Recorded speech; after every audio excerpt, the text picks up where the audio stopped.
police and the demonstrators. Ivory Coast, Ghana, and Benin join military forces to guard the northern frontiers against terrorism. Ghana commits to global plastics economy, a plastic never dies concept.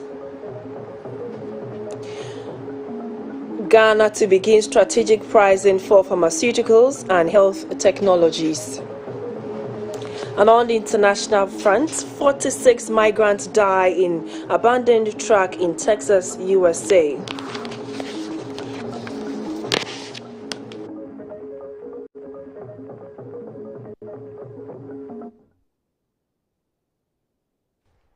Hello, good evening. Welcome to News Hour Live on GBC News, your news and governance channel. My name is Shirley Annan, and with me to help with the sign language interpretation for tonight is Jonathan Intim Dako. Protesters turned out in their numbers for the Kromayeshe demonstration at the Brassport this morning. What was expected to be a peaceful demonstration by Arise Ghana has turned violent, and 4 people have so far been injured and 6 arrested by the police. My colleague Nyako Abronma Walker joins us for an update. And with an update, good evening, Walker. Good evening, Shirley.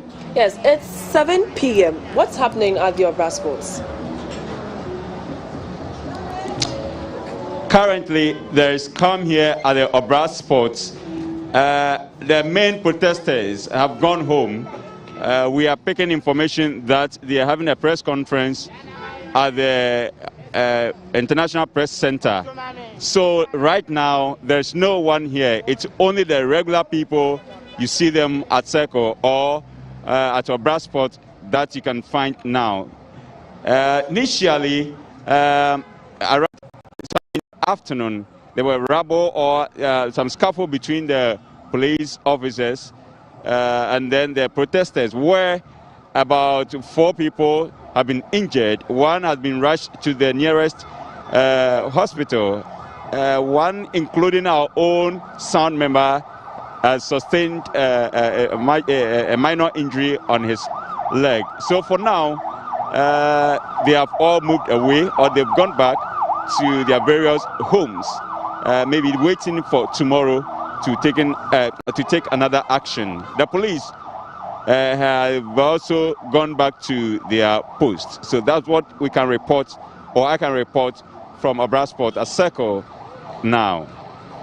All right, thank you very much. Walker Abronoma is our correspondent who joined the Kromayeshe demonstration from the time it started this morning till now. And he says that for day 1, the demonstration has ended and there is a press conference going on at the Accra International Press Center. Maybe would bring you that one too in our subsequent bulletins. Still in news hour. The Ghana Police Service says 12 police officers have been injured in today's demonstration. In a statement, the police explained that without any provocation, demonstrators started pelting the police with stones and also burnt tires. The statement further said the demonstrators had wanted to use some unapproved routes with a view of getting to the Jubilee House, contrary to a High Court ruling yesterday. The police said in view of the situation, the police had no option than to use tear gas and water cannons to bring some sanity. Meanwhile, leaders of the demonstrators are expected to address the media and will update on further developments.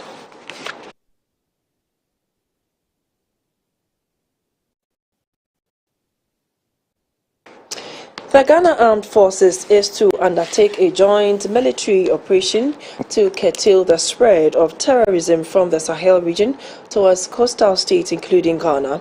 The operation, codenamed Operation Enhance Kundalugu, will see the Ivory Coast, Ghana, Togo and Benin mount a robust defense along the northern frontiers of the collaborating countries to bolster security in the operational area.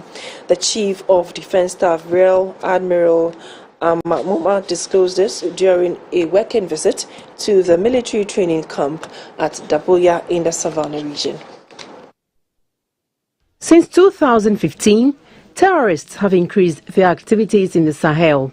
Various armed groups now control large swaths of land in Burkina Faso and Mali. These groups have turned Mali and Burkina Faso into theaters of violence, attacking and killing civilians and security personnel on a daily basis.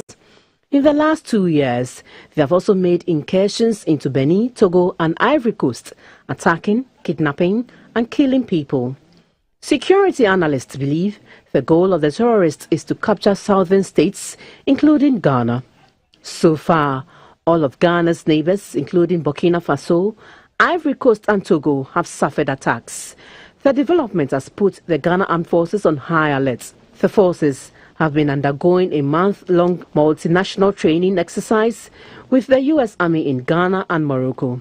Codename Operation African Lion, the initiative seeks to sharpen the scales of personnel of the Ghana Armed Forces to deal with the growing threats of violent extremism. As part of the training, a simulation exercise was carried out at the Daboya military training camp, where the Ghana Army successfully ambushed and neutralized a terrorist attack on the camp.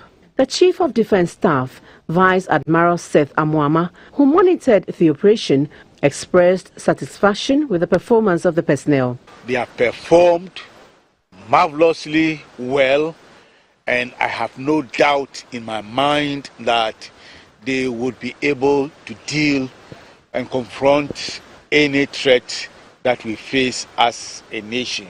The leader of the American troops taking part in the operation at Daboya, Lieutenant Colonel John Erwin, on his part, was full of praise for the personnel. Ghanaian military has learned a lot from the U.S. military since we've been here, but we have also learned a tremendous amount from the soldiers and the leaders here in the Ghanaian army. They're just very skilled, very competent, and we're much better off for being here, and we're looking forward to taking a lot of those lessons back to the States with us. Despite the ongoing operation, citizens are also being urged to be vigilant and share information on suspicious persons or activities to the appropriate quarters.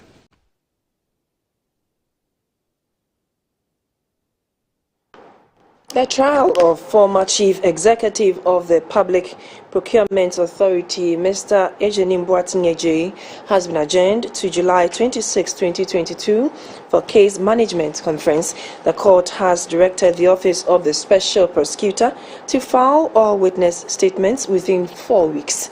Mr. Ejei and his brother-in-law, Mr. Francis Ahin, are standing trial at the Criminal Division of the Accra High Court for procurement breaches.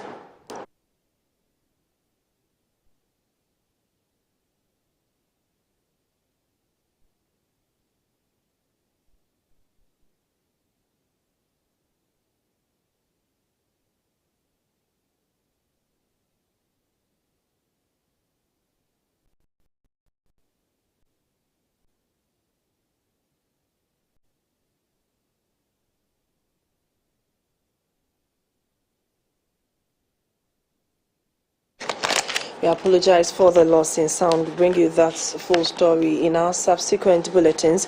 President Akufo-Addo says Ghana is on board with the provision of new plastics economy, which advocates the need for a full life cycle approach of plastics. At the podium of the UN Ocean Conference in Lisbon, the capital of Portugal, President Akufo-Addo pledged that Ghana will sign onto the new plastic economy initiative when it is ready. In a new plastics economy, plastics go waste or become pollution. Rather, they are reused, recycled, or composted and circulated to be kept out of the environment. The Ocean Conference, co-hosted by the governments of Kenya and Portugal, is taking place at a critical time as the world is seeking to address many of the deep-rooted problems laid bare by COVID-19 pandemic. These will, however, require major structural transformations and common shared solutions that are anchored in the SDGs. To mobilize action, the Lisbon Ocean Conference seeks to propel the needed science-based innovative solutions to trigger a new chapter of global ocean action. The UN says solutions for sustainably managed ocean involve green technology and innovative uses of marine resources. They also include addressing the threat to health, ecology, economy and governance of the ocean, acidification, marine litter and pollution, illegal, unreported and unregulated fishing, and the loss of habitat and biodiversity. The UN Secretary General Antonio Guterres was hopeful that the conference will represent a moment of unity for member states on marine matters, because without a healthy ocean, there can be no healthy planet. Our failure to care for the ocean will have ripple effects across the entire 2030 agenda. The ocean produces more than half of the oxygen we breathe.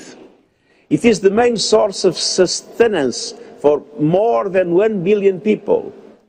And industries relating to the ocean employ some 40 million people, and a healthy and productive ocean is vital to our shared future.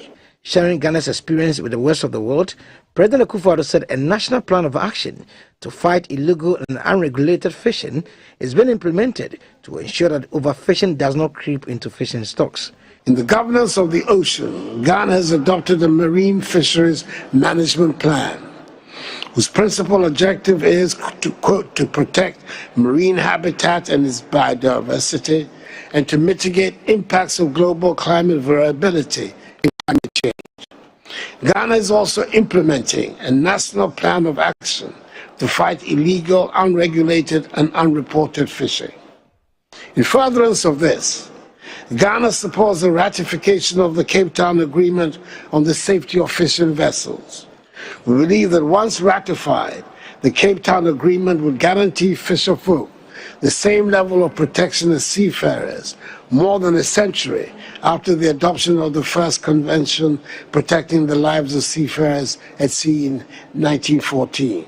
He also urged member states of the UN to commit to a greater cause to support the attainment of SDG 14, which demands conservation and sustainable use of the ocean and marine resources. The UN Ocean Conference in Lisbon comes on the heels of the World Ocean Summit held in Brest, France in February of this year. Edward Nyakun reporting for GBC News. Unwholesome products valued at 312,720 Ghana cedis and 15 pesos have been disposed of at the Sirigu disposal site in the Upper East Region. The Food and Drugs Authority in the Upper East Region says this is for the public good. DA says disposing of the unwholesome products is a mandate in Part 7, Section 132 and Subsection 2, 3 and 4 of the Public Health Act 2012. It requires the FDA to safely dispose of unwholesome products in the country. The regional head of the FDA, Mr. Sebastian Hoto, explained that ensuring public health and safety is their prime objective. The exercise was a collaboration of the Environmental Protection Agency, Environmental and Sanitation Agency, the Ghana Standards Authority, the Ghana Police Service, and the Ghana National Fire Service, among others. There are residents in Jamestown in Chiman with the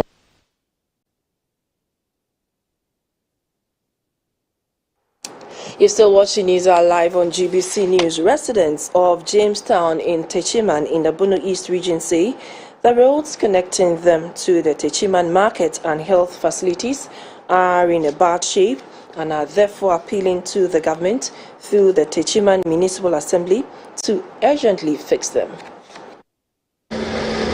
There are over 2,000 residents in Jamestown in Techiman. With the onset of the rains, the community with a poor drainage system and deplorable roads gets inundated whenever it rains, suffering massive loss of property and quality of life. In despair, residents in the area are not happy at what appears that the state has left them to their fate. They wonder when their drains will be constructed and the bad roads fixed. The residents and commercial drivers in the roads in the area say the neglect of their problems has exacerbated their plight. Hi, Papa, yes, I abano so more be a bit my boy on the boy.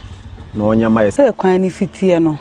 And my cast never so many problem to be into Monomoye. I'm Mobona, my wife. You were MP high. Or Shambo, so be a quan, no mutu. Yet to a baby and no one. Jameson Winabo or Mutimopo. Aban Amboyana, Yensu Ambono. And Tiasama just an MPT actually high. So, more my being saved your mobile hand no more, Nasa, but to be a yampe. Simple. My brother was saying in Susita Hatia, Eana, a harding. Tiesra Ban said, Some residents told GBC News in confidence that the area is often flooded, even with the slightest rain, which leads to quite a bit of damage. They also say the floodwaters get to their shops, destroy property, and leave many stranded sometimes. Against this backdrop, the residents reiterated the need to ensure that urgent measures were put in place to curtail the menace, which often leads to financial loss. For GBC News, Samuel Ayama, Jamestown, chiman. The people of Avatime and Majope in the whole West District of the Volta Region have appealed to the government to fix their town roads to open up the area. None of the town roads at Amajope are tarred, and according to the residents, the situation is eroding gains made in the area of tourism. They have therefore initiated a self-help project to get their inner roads tarred to, among other things, attract tourists. Amajope abounds in tourism potentials including mountain waterfalls, caves and nature trails. These notwithstanding, the community lacks motorable roads apart from the Abatime Amajope Road, Link Road, that connects the two towns to surrounding communities. The rains have washed the topsoil of the road, creating deep gullies. The residents say the president in 2020 promised to improve their road network when he inaugurated a water supply facility in the community. However, the situation remains the same. They have therefore initiated a self-help project to make the roads motorable to attract tourists to the area. The latest is the Aisalu Phase 1 street project. The 100,000 Ghana cedi concrete-based road project is to make parts of the community accessible. It was spearheaded by the Queen Mother of Aisalu clan of Amajope, Litie Fafaji Aisalu, with support from the residents. The Queen Mother appealed to citizens of Amajope, philanthropists and corporate organizations to contribute towards realization of Phase 2 of the project. It is my hope that when we are done with the road issue, we will look at other important needs of the community, assist in any way we can. I would like to appeal to everyone to give us necessary support, which will go a long way to help us. The Amankrado of Avatime Amajope, Okusie Debrado, commended the Queen Mother for the initiative. We have the men and women in Amajope who can do better than what our Onechie is doing currently. This does not, however, mean that we shall not continue to remind our president of the promise he made to the people of Amajope. The Volta Regional Minister, Dr. Archibald Lecha, pledged to provide the necessary infrastructure to develop the area. Whatever support that government can give, whatever support that assembly can give, whatever support that the individuals can give, I would also talk to the Vice President, Alhaji Dr. Baumia, that this is what Amajope people are doing, and I'm sure that he will support us.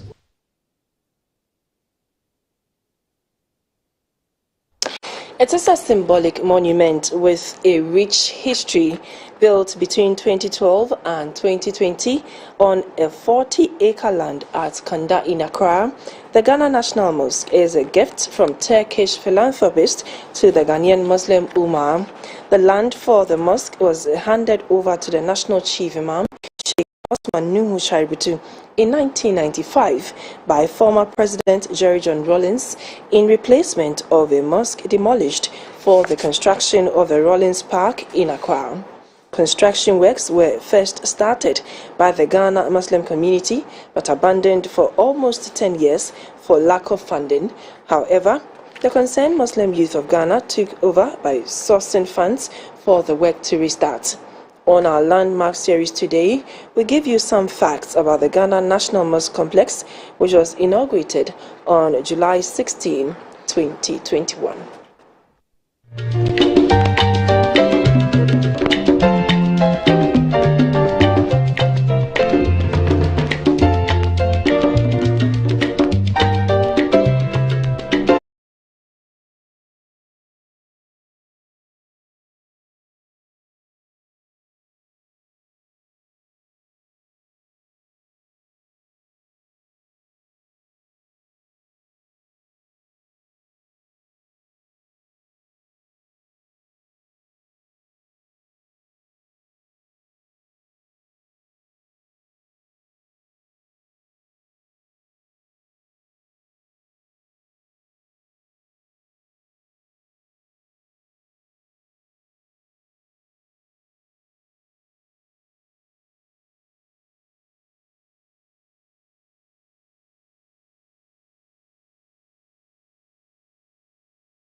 Still news are live on GBC News, your news and governance channel.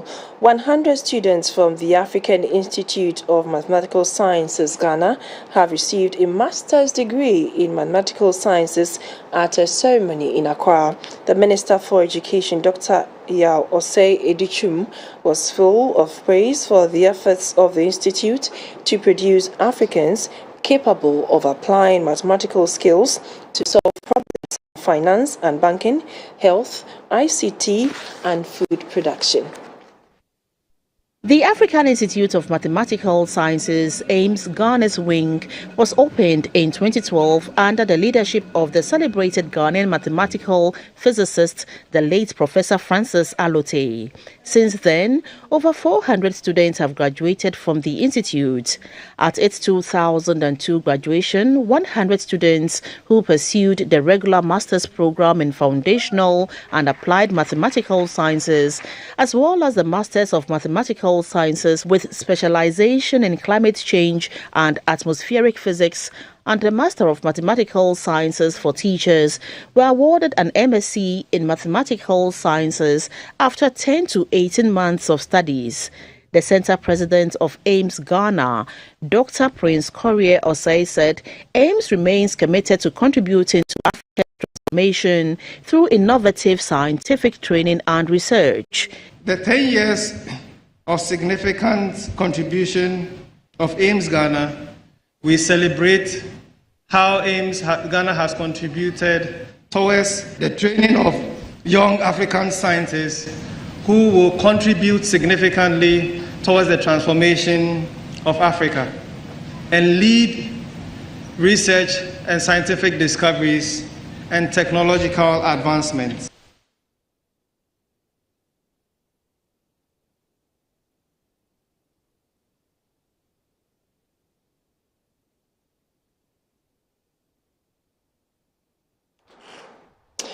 Conveners of the Kroma Yeshe demonstration, Arise Ghana, say the protest, which started today, will continue tomorrow at the El Wak Sports Stadium at 12 noon.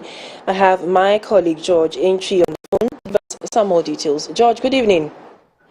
Good evening. Now, what is the mood at the Accra International Press Center? What is happening there?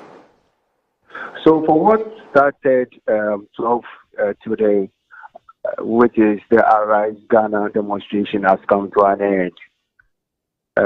Addressing the press at the press center here in Accra, Sami Jenfi Bernard Monad has told the press that the demonstration will continue tomorrow from 12 noon, which will start from the El Wak Sports Stadium through to the Christ the King, then through the ministries to Independence Square, where they will address the whole crowd and some of the hardships that the country is going on, and therefore the prices of war, economic hardship that the youth is going through.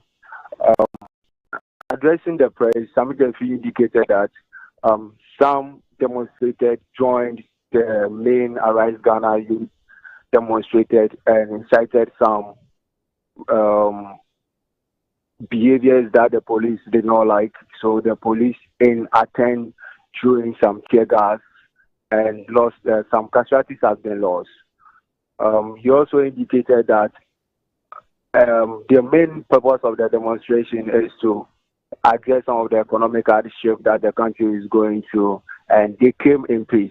He also told us that they gave the police a notice about 21 days about how the whole demonstration is going to go, but the police did not adhere to some of the proposals that they gave to them.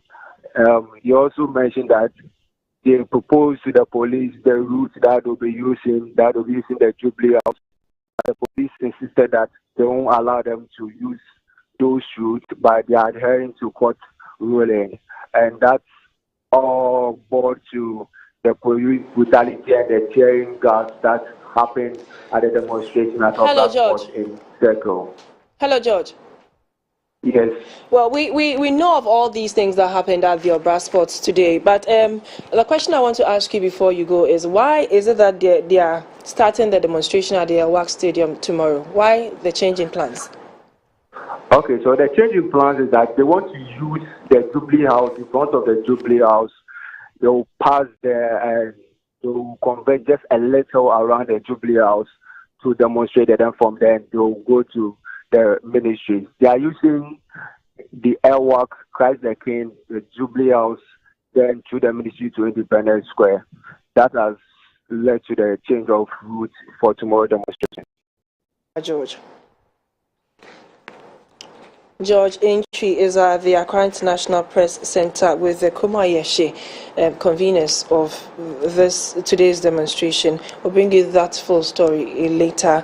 190 children at Tema Manyan can now boast of new state-of-the-art classrooms built at a cost of 1 million Ghana cedis. The project was initiated by the St. Nicholas Charity Foundation. Of St. Nicholas Charity Foundation, which currently has 190 children, was funded by the Maria Chakos Foundation. Through the benevolence of the Chakos, Hellas and family, the children at the St. Nicholas Foundation at Tema Manhia are given free 2 meals a day. The latest support is the construction of a 3-classroom block which cost 130,000 euros or 1 million Ghana cedis. The inauguration of the classrooms brings to 6 the number of classroom units funded by a Greek-based company. Miscellaneous SA, in addition to the children canteen, the pupils of the school are trained with Ghana Education Service certified lessons with extracurricular activities, including sports, Navy Cadet Corps, cultural dancing, in addition to lessons in French and Greek language. At the inauguration, a co-founder and trustee of the St. Nicholas Charity Foundation, Ms. Deborah Eliezer, lauded the efforts of the Miscellaneous family and the support to the school since 2017. We are looking at the 13 children who are graduating this year to be pioneers in being probably the first in their family to have an all-rounded education which will enable them to hopefully stop the poverty cycle that exists currently.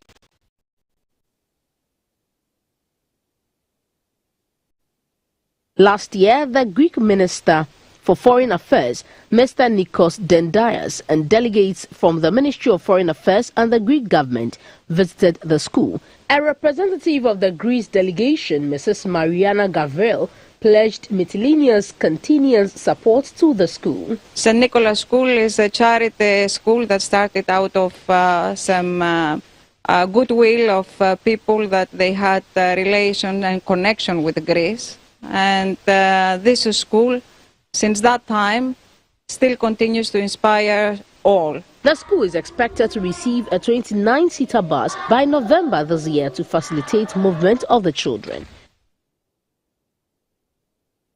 News Hour returns shortly. Please stay with us.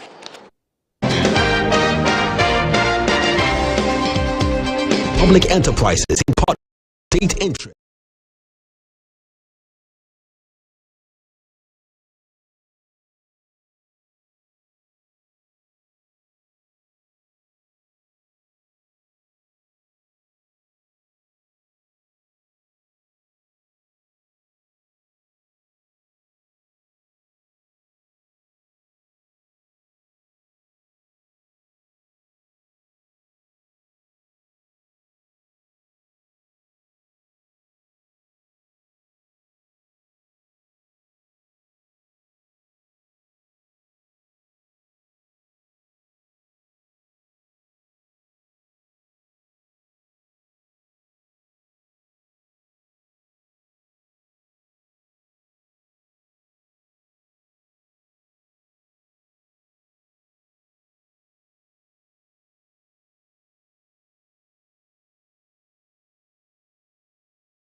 Yeah, and my name is Morris Sogbete. Economist Bismarck Osei has urged authorities to look within rather than go to the IMF for a bailout. Mr. Osei believes going to the IMF at this point will not cure the difficulty facing the economy.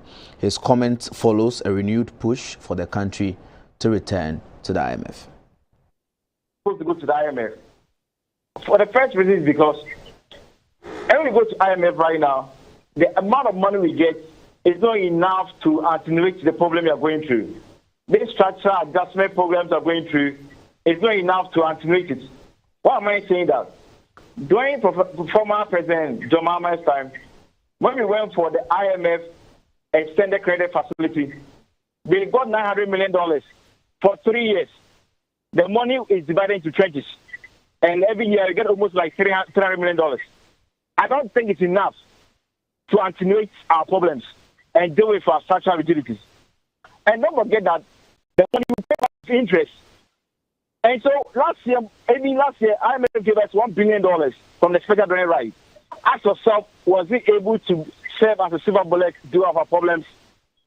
So from my point, internally, there are some measures we can operationalize to raise the money internally. Number one, in the e-levy you're talking about, it was not properly implemented.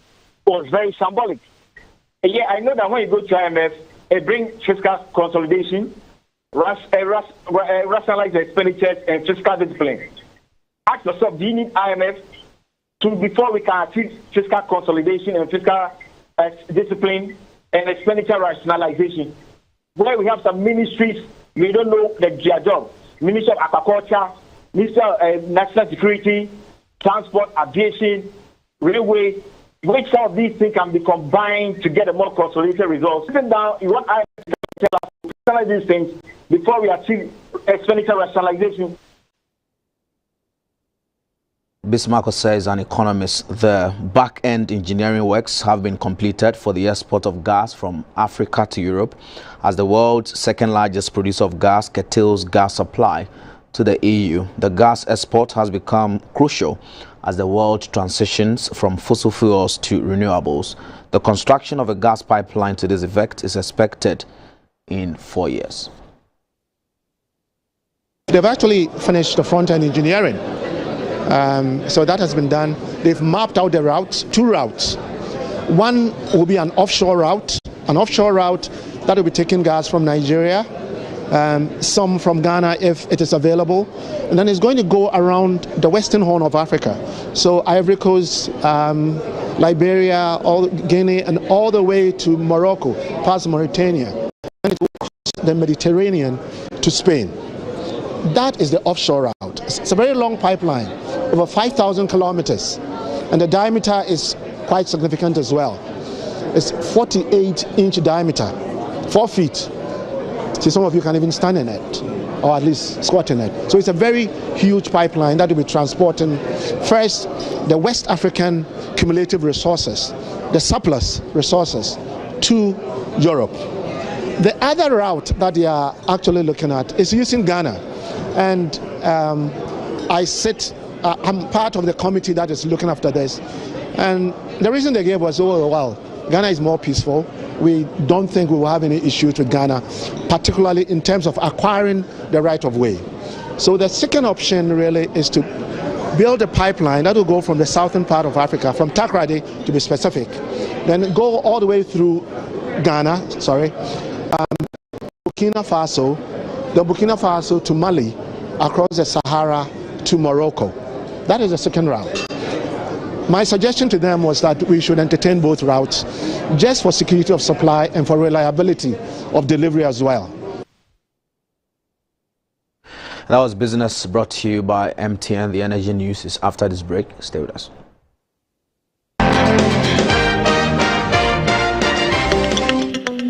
Good business means seeing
Mabel Anang. The Ghana Electrical Contractors Association now has a new president. At its National Delegate Conference in Accra, Mr. Awal Sakib Mohammed of MS Plus Engineering beat his contender, Mr. Isaac Kojo-Edu of Morgan Company, to become the new president. The GICA 2022 National Delegates Conference had participation from all the regions. With supervision from officials of the Electoral Commission, over 100 delegates voted to choose new officers. At the end of the polls, Mr. Jasper Muji of Keen Enterprise in the Volta Region beat Mr. Isaac Sampson of Samrita Company, Tama Region, to become the vice president. With 75 votes against 30, Mr. Eric Afuakwa was elected Assistant Secretary. The General Secretary, National Treasurer and the Trustee were unopposed. The Chief of Abokobini, Ajete Mohenu, who is a member of the association, commended the National Council for GICA for sustaining the group for years. He implored members to help build Ghana through the provision of excellent electrical works and advised them to assist the new executive body to succeed. I would like to inform every one of us that the duty that we will impose on them has a weight on us too, and we should help them to do their work that we expect them to do and do it well. The GICA president-elect, Mr. Awal Mohammed, thanked the delegates for the confidence reposed in him and pledged to work with all stakeholders to realize the association's objectives. The difficulty that we have is getting jobs for our members. We're going to make sure that we create the needed opportunity. We're going to make sure that we create the needed awareness for the public to know that if you engage a GICA certified electrical contractor, then you can be assured that you are engaging, your buildings will be safe, your projects can last its lifetime, and then your investment will also be safe. The new executive members were sworn into office immediately to serve a 3-year term. This is how we wrap up on the energy segment. My name is Mabel Anang. Health News is up next.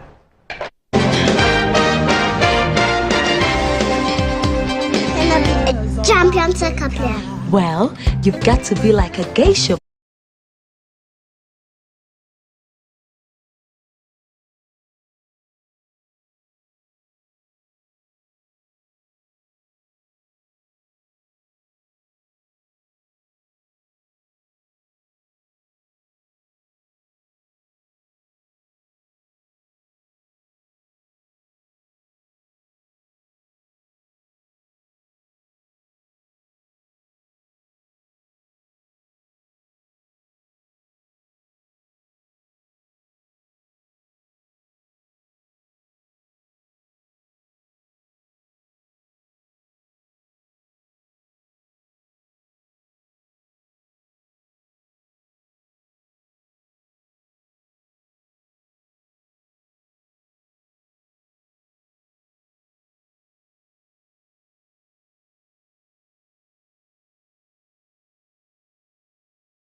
The health segment of the news is brought to you by Lufat from Tobinco.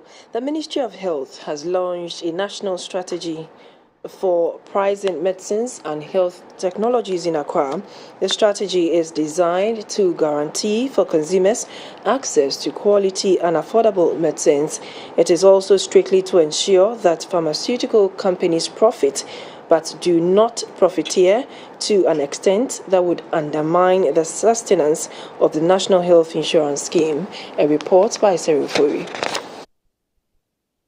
access to medicine is often determined by price and availability. However, the price of medicines and technologies could be too much for the poor and vulnerable and deter them from patronizing health products and services, thereby threatening the sustainability of the National Health Insurance Scheme.